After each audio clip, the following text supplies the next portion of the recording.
Cette vidéo est la suite de la vidéo Arduino 85, donc 1 sur 2, apprendre et compter en binaire pour afficher les caractères spéciaux sur l'écran LCD. Donc cette vidéo là est la deuxième partie. Dans la vidéo précédente, on avait à partir du datasheet trouvé le code binaire des caractères et on l'avait converti en nombre. Donc dans cette vidéo, on va voir comment on affiche les caractères avec ce nombre là. Donc ça c'est la première méthode, mais on va aussi utiliser la deuxième méthode. On va prendre directement le code en binaire des caractères spéciaux qu'il y a sur le datasheet de l'écran LCD et on va les mettre directement dans le programme de l'Arduino. Comme ça, on n'aura plus besoin de faire les conversions code binaire en nombre normal, ce qui permet d'aller donc beaucoup plus vite et c'est plus simple, je trouve, à faire. Et donc, pour pouvoir utiliser les codes binaires des caractères spéciaux que l'on a trouvé sur le datasheet dans la vidéo précédente, ou utiliser donc le nombre qui résultait de la conversion du code binaire en nombre normal, eh bien on va faire le programme pour pouvoir afficher ces caractères spéciaux sur l'écran de l'Arduino. Donc là, je commence par importer la bibliothèque, donc dièse include le symbole strictement inférieur liquidecrystal.h avec le symbole strictement supérieur. Donc après, j'appelle liquidecrystal LCD, donc la fonction, et je mets les broches à l'intérieur qui vont être utilisées par l'écran LCD. Donc ça c'est les broches de l'Arduino. Donc après j'utilise la variable broche LED, donc je l'ai mis en entier, c'est une constante, donc égale 8, point virgule. Donc ça c'est bon. Après on va faire le void setup, donc lcd.begin, j'ouvre la parenthèse, 16 caractères sur 2 lignes, ça c'est mon écran LCD. Et donc après je vais mettre, donc ça je le supprime, et donc après je vais mettre LCD cursor, donc ça va être la position du premier symbole. Donc je l'ai mis sur la ligne du haut et sur la deuxième case. Et donc pour afficher les caractères spéciaux, il faut utiliser la fonction lcd.write. Et donc on avait vu que pour le symbole homme, symbole ohmique, il faut marquer donc le nombre 244. Donc c'est ce que je vais faire. 244. Là par contre je vais mettre un petit commentaire. / symbole homme. Donc après je vais mettre l'autre aussi tant que j'y suis. Donc je fais CTRL-C, CTRL-V. Donc après je vais prendre le nombre de l'autre symbole, donc degrés Celsius. Donc là il y a une faute, il n'y a pas de C à Celsius. Donc c'est le nombre 223. Donc là je vais mettre 223 et je vais marquer symbole Celsius. Et je vais le mettre donc 0. Donc je vais le décaler encore d'une case sur la droite. Donc je vais le mettre sur 3. Voilà. Donc maintenant il n'y a plus qu'à tester ça. Donc je contrôle déjà s'il n'y a pas de faute, d'erreur. Donc là c'est bon, il n'y a plus qu'à envoyer sur l'Arduino. Et donc j'envoie le programme sur l'Arduino. Donc on peut voir que j'ai bien le symbole homme qui s'est affiché. Et j'ai bien le symbole degrés Celsius qui s'est affiché. Maintenant que tu as vu comment on a affiché un symbole par le biais donc de ce nombre-là que l'on a trouvé en convertissant le code binaire, donc sur un nombre en base 10, donc maintenant on va rentrer directement le code binaire dans le programme et on va voir que c'est beaucoup plus simple, beaucoup plus rapide car il n'y a plus besoin de faire la conversion donc du code binaire 8 bits en nombre. Donc là pour le symbole homme c'est 4 1, 1 0, 1 1 et 2 0. Donc je sélectionne, donc je vais mettre 4 1, 1 0, 1 1, 1 0. Par contre il faut que je dise à la fonction lcd.write, en tout cas à l'IDE Arduino, que ce que je viens d'écrire là, c'est du code binaire et pour ça il faut mettre un B devant, un B majuscule. Donc quand tu fais ça, la fonction va directement le traduire en nombre et ira chercher directement dans la mémoire de l'écran LCD, dans son tableau, par rapport à ce nombre là, le symbole homme. Donc je vais faire la même chose avec le symbole Celsius, donc le symbole degré que je vais utiliser pour les degrés Celsius. Donc le symbole degré, son nombre c'est 223, mais son code binaire c'est 1 1 0 1 et 4 1.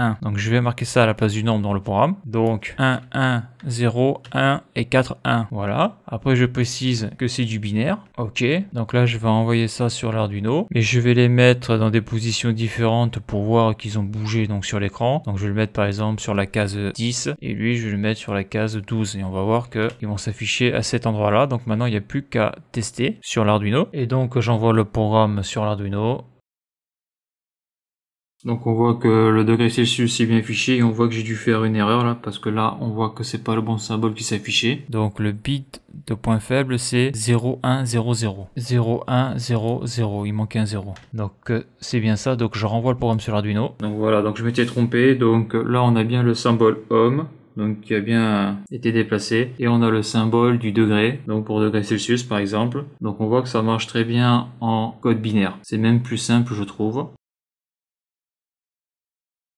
Donc maintenant, je vais prendre des symboles directement sur le datasheet. Donc je vais les prendre en code binaire directement. Je vais les mettre ici. Donc j'ai mis donc LCD start curseur. Donc ça c'est pour la position du curseur pour après écrire, c'est-à-dire afficher le caractère. Et après donc en dessous j'ai mis LCD write. Donc B parce que je vais rentrer des bits et après le nom du symbole. Donc là sur le premier je vais prendre le symbole par exemple θ. Donc pour les delta θ pour les températures. Donc θ. Donc là on voit donc les bits de poids fort. Donc pour le θ c'est donc 4,1. Donc là, je marque 4,1. 1, 2, 3, 4. Et pour le bit de poids faible, c'est 0, 0, 1, 0. 0, 0, 1, 0. Donc on voit que ça va très vite à écrire. Hein. Donc ça, c'est déjà fait. Donc là, je vais mettre sur la case 3 sur la ligne 0. Et je vais prendre par exemple le bêta. Donc le bêta, c'est 1, 1, 1, 0 en bit de poids fort. Donc 1, 1, 1, 0. Et le bit de poids faible, c'est 0, 0, 1, 0. 0, 0, 1, 0. Donc ça, c'est le symbole bêta. Donc après, on va pouvoir prendre le symbole infini. Donc les bits de poids fort c'est 4,1, on le voit là. Et après le bit de poids faible c'est 0, 0, 1, 1. 0, 0, 1, 1. Donc ça c'est le symbole infini. Donc après on va faire le symbole ohm. Donc lui je vais le mettre en 5, 0. Donc là on va faire le symbole ohm. Donc le symbole ohm bit de poids fort c'est 4,1. Et on va le mettre en 7. Case 7, ligne 0. Donc c'est 4,1. 1, 2, 3, 4. Et on voit que c'est le bit de poids faible c'est 0, 1, 0, 0. 0, 1, 0, 0. Donc je vais continuer. Hein. Je vais mettre le symbole pi. Donc ça il faut que je marque quand même le symbole ohm. Donc là ça va être le symbole pi. Donc le symbole pi, je vais le mettre 7, 8, 9. 9, 0. Donc après je passerai sur la ligne du dessous. Hein. Et le symbole pi, donc c'est toujours 80 sur le bit de poids fort. Donc 1, 2, 3, 4. Et donc sur le bit de poids faible, c'est 0, 1, 1, 1. Donc 0, 1, 1, 1. Donc à chaque fois on marque 8 bits, hein, c'est un octet. Et après, bon, je vais terminer par une ligne en bas. Je vais peut-être pas tous les faire. Hein. Donc on va prendre la ligne du bas, donc c'est la ligne 1. On va le mettre sur la case 2. Faut que j'en fasse un autre. Ouais. Et on va prendre par exemple la racine carrée. La racine carrée, le bit de poids fort c'est 1, 1, 1, 0. Donc 1, 1, 1, 0. Racine carrée, le bit de poids faible c'est 1, 0, 0, 0. 1, 0, 0, 0. Donc ça c'est symbole racine carrée. Je vais en remettre un autre là. Je vais le mettre en 4. 4, 1. Donc qu'est-ce qu'on va pouvoir prendre? On va prendre le symbole micron. Je sais plus. Micron. Donc le symbole micron c'est quoi? C'est donc toujours alors 1, 1, 1, 0. Donc 1, 1, 1, 0. Et après 0, 1, 0, 0. 0, 1, 0, 0. Donc il faut surtout pas oublier le B. Hein, parce que si je fais ça comme ça, je sais pas ce que ça va donner, mais je pense que ça marchera pas. Bon, les autres, je vais les effacer. Voilà. Donc il n'y a plus qu'à envoyer ça sur l'Arduino pour contrôler. Donc je rajouterai que l'écran LCD que j'utilise c'est le 1602C. Donc là c'est le cas, mais on voit que ça marche quand même. Donc maintenant il n'y a plus qu'à envoyer ça sur l'Arduino. Et donc maintenant je vais envoyer le programme sur l'Arduino. Et donc on voit bien que les symboles se sont bien affichés. Donc le θ, le bêta, l'infini, le symbole ohm, pi, racine carrée et micron. Donc ça marchait bien.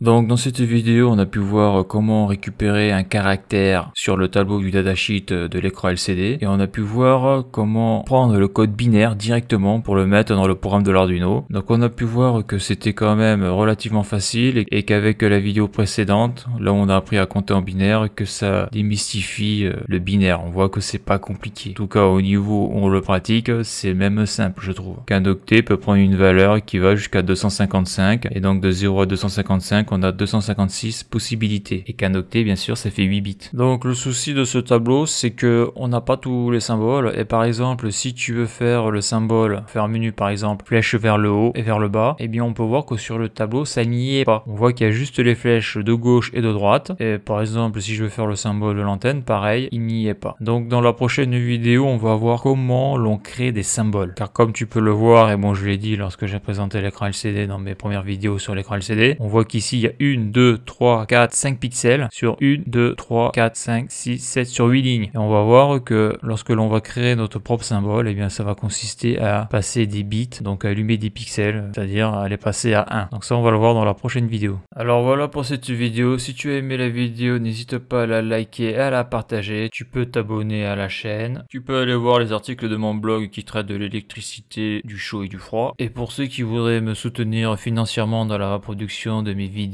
par un don, le lien est sur la page d'accueil de la chaîne YouTube. Merci et à bientôt pour une prochaine vidéo.